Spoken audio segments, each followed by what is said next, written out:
SEP Fanfic Readings presents The Watergaw by smokybaltic and ectoheart. Chapter 8. Draco had been reticent at first about Hermione carrying on the climb alone, but he was much more amenable to the idea after enduring all her fussing that morning. Hermione saw to his leg and prepared breakfast. Then she upended her beaded bag to make sure everything was at his disposal, all while yammering endlessly about what he should, might, could do in her absence. Finally, he just crawled back under the blankets, told her he was going to sleep, and closed his eyes determinedly. Even so, she couldn't help adjusting his blankets before she left, hesitating through a few moments with the feeling that there was something more she ought to do, but eventually forcing herself to go. It felt wrong leaving someone so vulnerable alone in the middle of nowhere, but there really wasn't anything helpful she could do for him. Continuing on the hike was the only useful thing to do. She pushed herself hard. Her calves were burning from yesterday's climb, but she knew she was only going to go until noon, and then turn around, so she needed to cover as much ground as possible. It drove her to be a bit overly ambitious with what slopes she thought she could handle, and she had broken nails, scraped knees, and grass stains covering everywhere before long. At what she guessed was just a little after noon, she wasn't at the summit, but she came upon an outcrop that provided a good view. It was a bit precarious, but she threw a leg over the top to brace herself and clung on for dear life. A postcard-perfect highland landscape spread out before her. She stared long and hard. The horizon was all trees, but there was a small, relatively low-flying plane that she thought was descending in the general direction of what might be some lights. Was that a curl of smoke? She realized now it might have been easier to tell in the dark if there was a town or something, but she couldn't wait around for that. If she didn't return before nightfall, Draco might do something stupid like go looking for her. Having gathered what information she could, she descended back down to their campsite as quickly as she could, sliding intentionally down a few slopes, sliding unintentionally down a few more. When she got back, she found Draco sitting against a tree, scratching at the dirt with a stick. He looked up hopefully, but didn't rise, and there was still a tightness around his eyes that told her he didn't feel much better. She told him what she could. They were probably 2 days off from something. It might be a farm or a house or a town, but there wasn't really a way to account for the terrain, which could certainly make it a much longer trek than it looked to be. He, predictably, suggested they really ought to drink a toast to the good news. She only rolled her eyes and told him alcohol was the last thing he needed right now. "I don't know if I'll be able to carry on tomorrow," he admitted over a tin of minestrone soup. "Yeah." Hermione fidgeted with the strings of her hoodie. She'd known that, but it was a difficult point to discuss. "So, I could go. I could go and bring back help." "No, that's once we're separated, we probably won't be able to find each other again." He frowned. "And it's dangerous. Just give me tomorrow, yeah? If we stay here tomorrow, it'll probably improve, and I can keep going. Maybe even just half the day. We could leave in the afternoon." She agreed because it was easier than arguing. When they lay down for the night, though, she was still considering whether she should go. Draco's leg didn't look any better, and he still had a low-grade fever. He hadn't said anything about the pain, but he'd hardly moved all night, and from the clipped way he'd been talking, she guessed it hurt quite a bit. In another day. She curled into his side and wrapped an arm around him. Apparently caring about this man was going to hurt much worse than hating him. She stayed. The day dawned gray and foggy, promising to live up to the dreary reputation of the Highlands. Draco was out of sorts and feverish, and had to keep checking his temper. Hermione's mood wasn't much better. It was another nightmare scenario of being confronted with a problem she couldn't do anything about. The idea that there were scads of books probably in every shop and home, probably literally everywhere but here, that could tell her what to do to help, was also frustrating beyond belief. She didn't have much medical knowledge, but she understood infection was capable of taking a swift and ruthless course. Her mind flooded with words like toxic shock, septicemia, sepsis, blood poisoning, gangrene. She didn't even know what they actually meant, though. Didn't know how to tell what he had, and knew even less about how any of it could be treated. All she knew was that his leg looked worse every time she checked it. While Draco napped, all she could do was gather wood, stoke the fire, and think. And think. And think. She should have gone. They ate lunch and she sat beside him, leaning into his shoulder, sharing his blankets. There was a drizzling rain, but they were kept dry with the hoods of their jumpers. The ground hadn't turned muddy yet. She was on the brink of dozing off herself when the quiet rustling of the wind, crackling of burning wood, was broken by a long, mournful cry sounding down through the hills. An augury. They turned instinctively to look at each other, and Hermione's heart dropped at what she saw in Draco's eyes. "I guess it's really going to rain," she said preemptively. "Always the optimist." "It doesn't mean death." She couldn't even say it. "I think it might, this time." "It's just a superstition. A stupid superstition." "Granger." "There's research. I read Gulliver Polky's work on the subject, and in his field studies he found that although—" "Granger." "What?" She looked up into his eyes, daring him to say it so she could tell him he was wrong. He held her gaze for a long moment before he said, "Have a drink with me. We can toast to stupid superstitions." He looked so calm, so sure. She pressed her lips together and nodded slowly. "Yeah?" he checked. "Yeah." She reached for her bag and pulled out a bottle of the pink-tinted wine. Draco's face fell. While he could apparently remain stoic discussing his possible demise, subpar wine remained devastating. She unscrewed the bottle, an act which elicited the same reaction from Draco that you might expect from witnessing a particularly gory vivisection, and offered it to him. "This is," he wrinkled his nose disdainfully, "white Zinfandel." Hermione put up her hands. "I just nicked it from the wedding. I had nothing to do with it."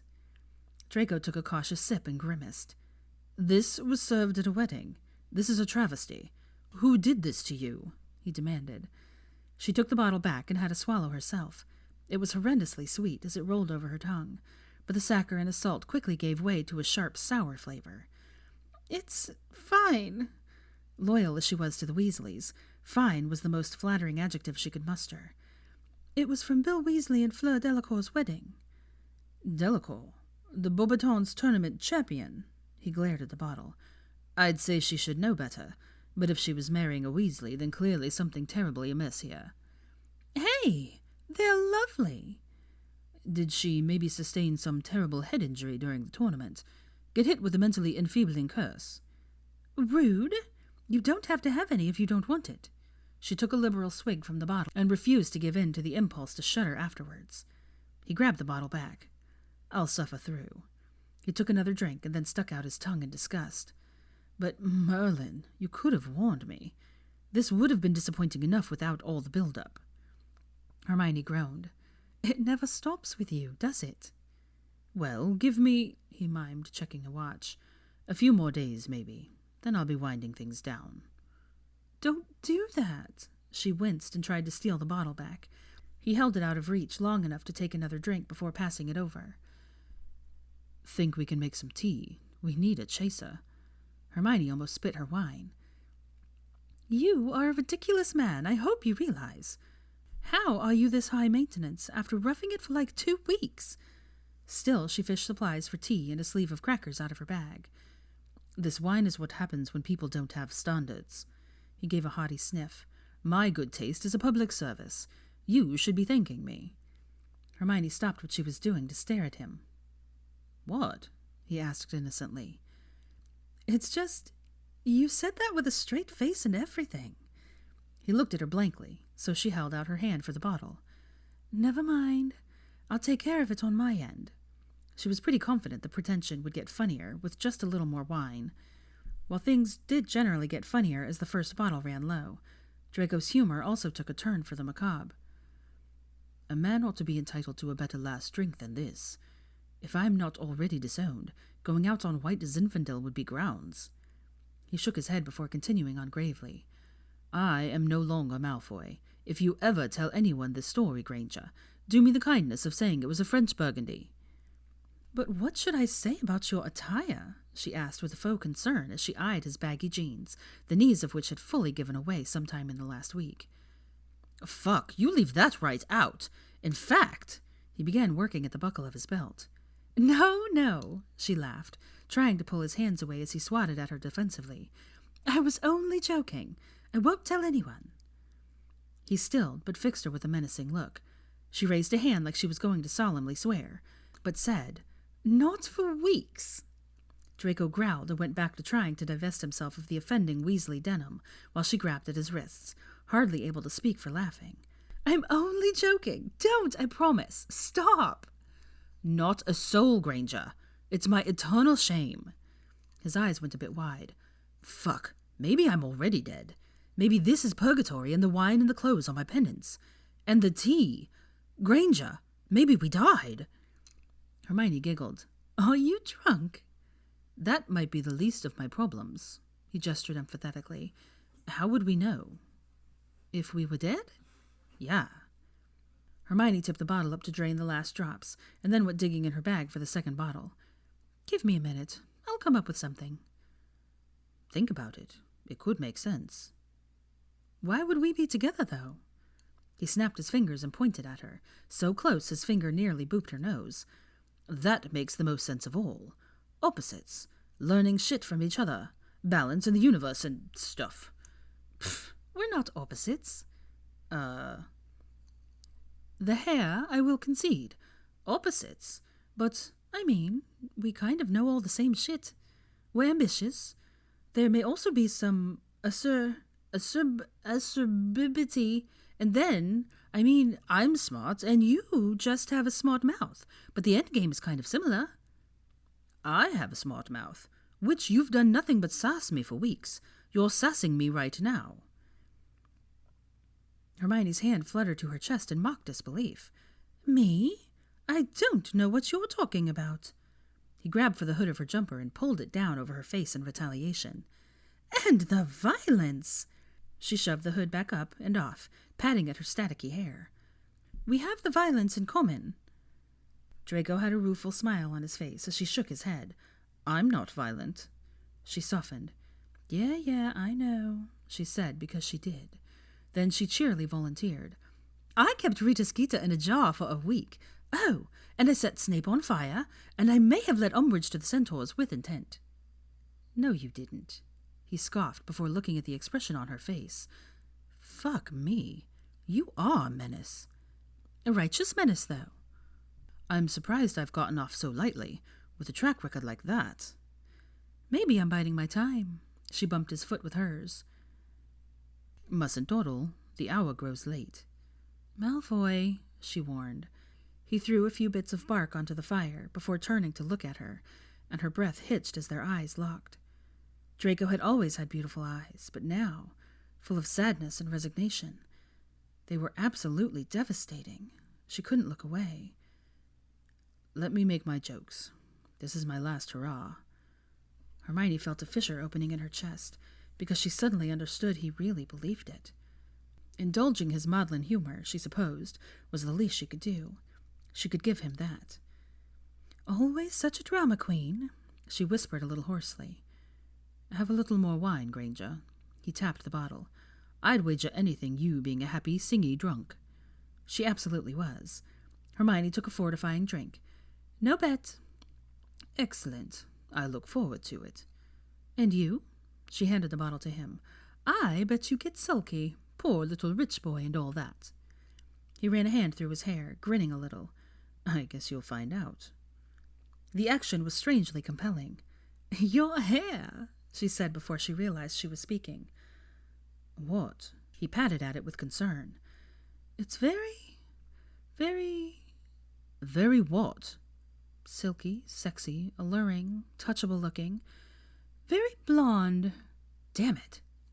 She was definitely moving past tipsy. He stared at her. She stared back. He burst out laughing. "Brilliant as always." "Yep. Nothing to do but own it." "Anything else?" "Your face is also ridiculous, and I want to rub my cheek against that delectable-looking scruff on your jaw." "Nope. No." "Nothing at all?" He cocked an eyebrow. "No other astonishing facts to share with the class?" "I'm good. I'm all out of words now, completely out of words," she said formally.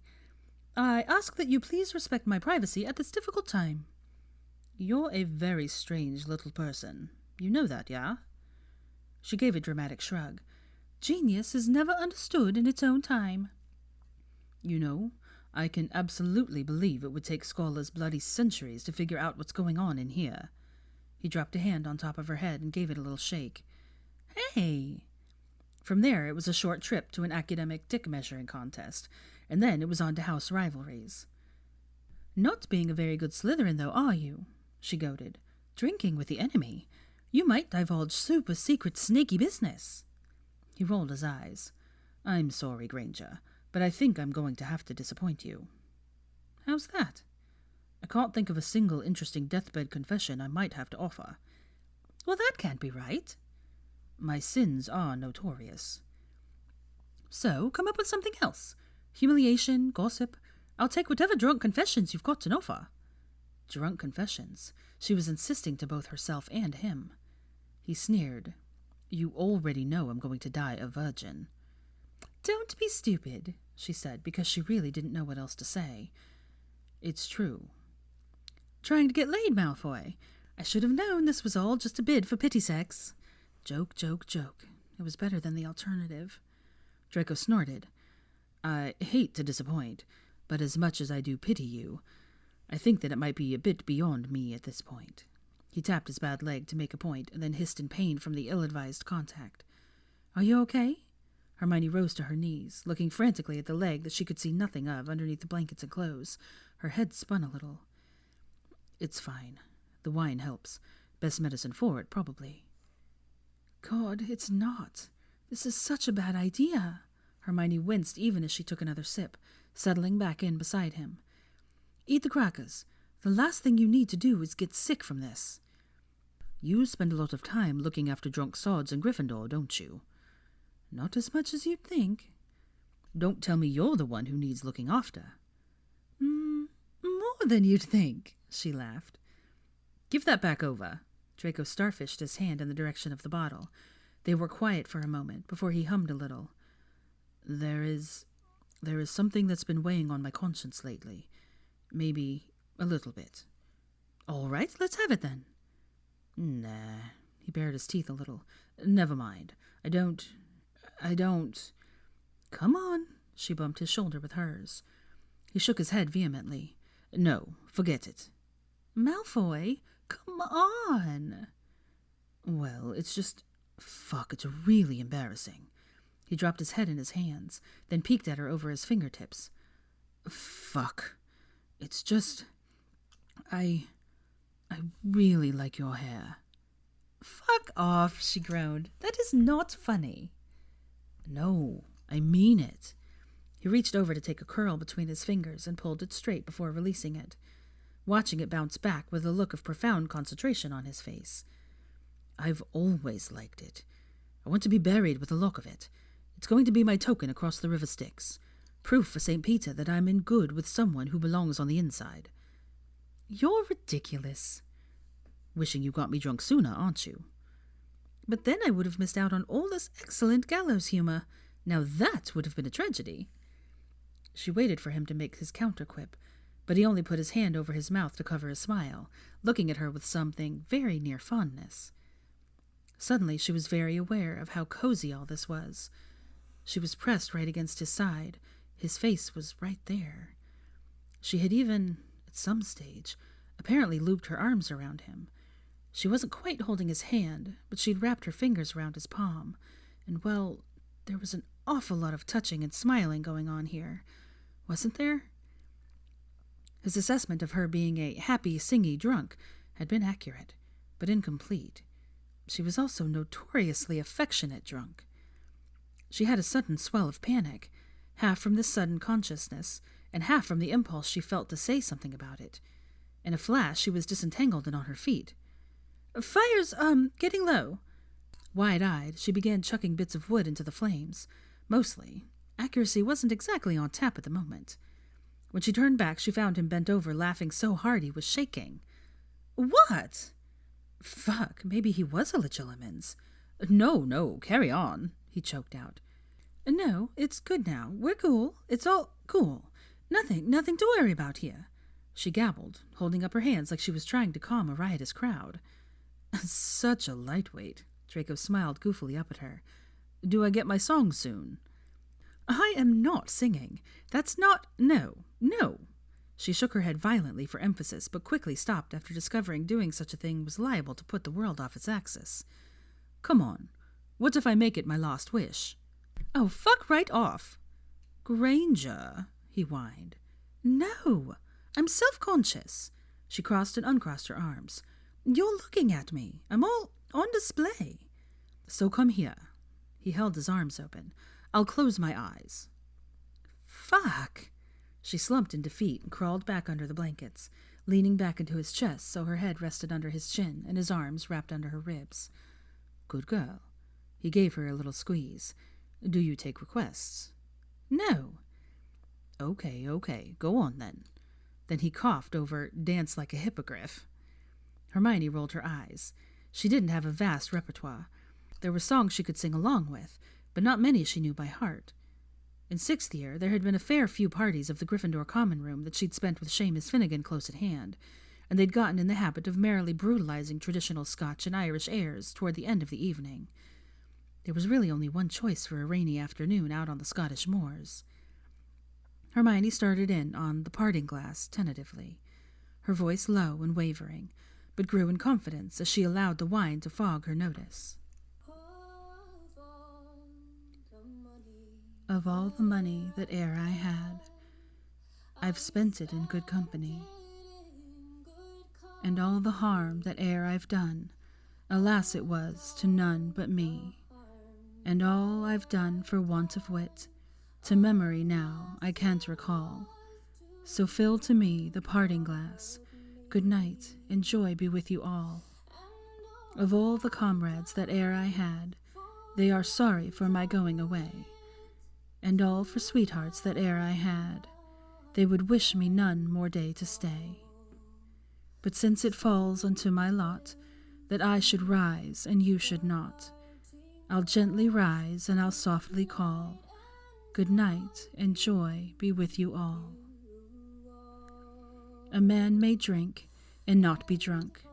A man may fight and not be slain. A man may court a pretty girl and perhaps be welcomed home. But since it has not ought to be, by a time to rise and a time to fall, come fill to me the parting glass. Good night and joy be with you all. Good night and joy be with you all. It was strikingly quiet after she'd finished, and for a moment she thought Draco had fallen asleep. But then one arm slipped away from her middle and took up the bottle of wine. She heard him take a deep draught, and then felt him drop a soft kiss on the top of her forehead. Brilliant, Granger, he mumbled. It's less jolly without a crowd. She frowned a little. Ron always liked it when we do that one, but the lazy bugger apparently can't be bothered to listen in with his little putter-outer. Ron! Her resentment toward the probably unsentient Deluminator, its creator, and its present owner were growing. Seamus and I love a good pub sing, she explained, and Ron just thinks it's the funniest thing. Draco shifted beneath her. Is that so? He asked nonplussed. Fucking Ron, she continued bitterly, mostly to herself. Fucking Deluminator. Just for Harry, apparently. No help for good old Hermione. Not like they fucking need me or anything. Not like they'd be sitting with their thumbs up their bums if it weren't for me. She giggled. Granger. Thumbs up bums. She giggled some more. Oh, fuck, there it is. Hit our limit, have we? He observed. Almost. Just need a little bit. She pinched her thumb and index finger together demonstratively before reaching for the bottle. I think you'll do, love. He held the bottle out of reach. Dead man's prerogative. Well, isn't that just a convenient excuse? She sassed, turning her head so that she could glare up at him. Not particularly. Not convenient at all, actually. He tipped the bottle up to drink the remainder of its contents in large, gulping draughts. Hey! She protested. All gone. Sorry, love. Hermione tried to cross her arms in what she meant to be an indignant fashion, but his arm, settled just under her bust, made it ungainly fair.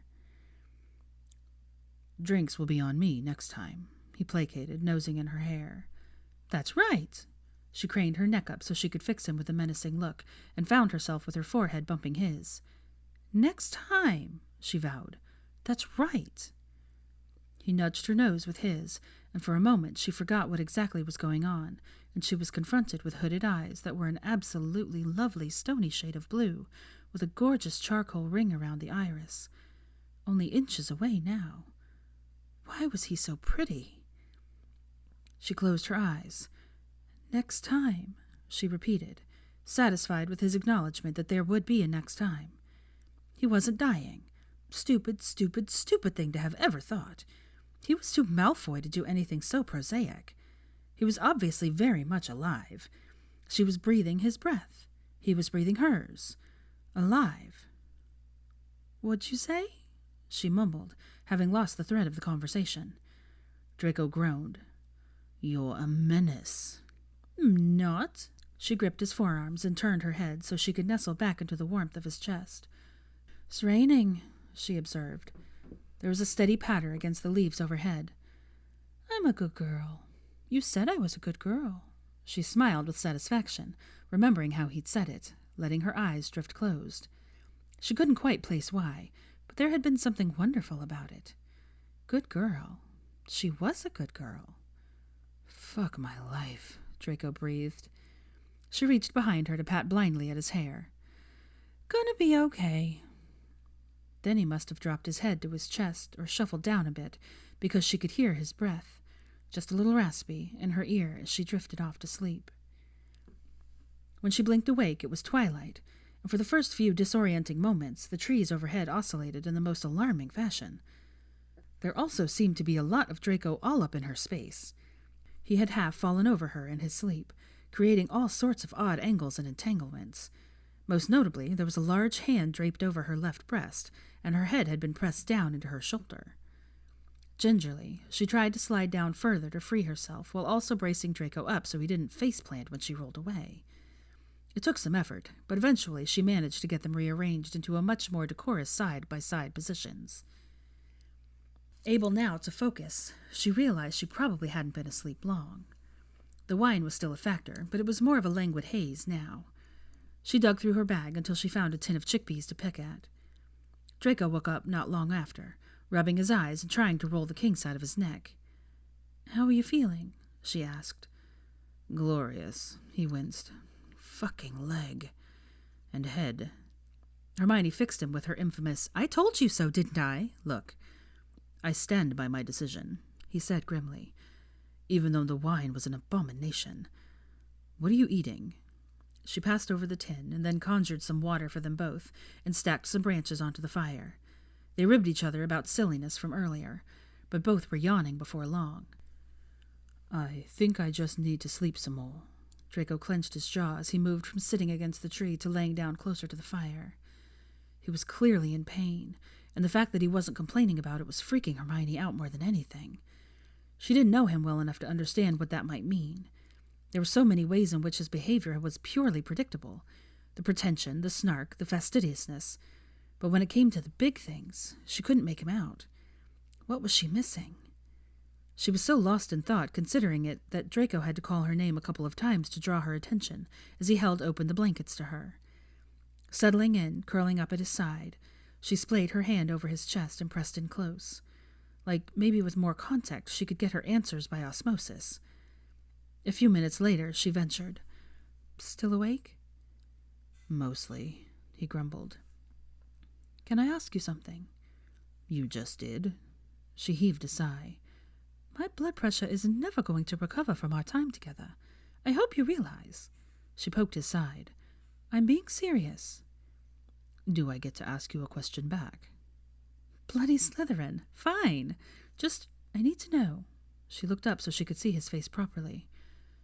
Why did you apparate me away? He shrugged. It's not like I could cast a banishing charm on you. I know that. So I don't understand the question. I meant, why do anything? She was going to kill you. It was said so matter-of-factly that Hermione couldn't help shuddering. She'd been trying to ignore that probability. But why would you care? She pressed. His eyebrows drew together. You really think so little of me, that it wouldn't bother me to watch you die?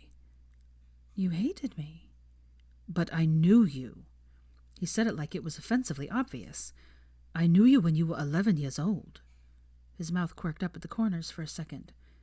So bloody awkward, but still confident as hell. I mean, you irritated the hell out of me, but watching you dying, sobbing on my drawing room floor. I've seen some fucked up things, but I couldn't watch that. He shook his head like he was trying to dispel the image. He was quiet for a minute before continuing. It hasn't felt like I've had many choices the last few years. I know you don't see it that way. He preempted her. But that's how it was. Things just kept happening, and I had to go along. But outing Potter, watching you, it was too much, just too much. She expected there to have been some strategy to it, that somehow apparating away with her would work to his advantage, that it might be a power play or an insurance policy, or maybe just an opening he had seized without thinking it all the way through. She had expected a motive. Instead, she found nothing but basic humanity. He was right to ask, did she really think so little of him? Draco had seen enough humanity in her to risk everything to save her, but she had failed to see it enough of him to even imagine he'd care. She turned her face into his shoulder, not saying anything, breathing in the smoky scent. A minute later, as softly as she could, she pressed a kiss to his jumper. She hoped he wouldn't notice. He didn't. "Malfoy?" she mumbled. "Thank you." He shifted over a little so he could rest his cheek against the top of her head. They stayed that way until Draco dozed off, waking a few minutes later with a little start to mutter that he might be getting sleepy. He was beginning to shiver. "It's okay. Go to sleep," she soothed. Reaching up, she briefly pressed her hand to his forehead. Definitely warm. Fuck.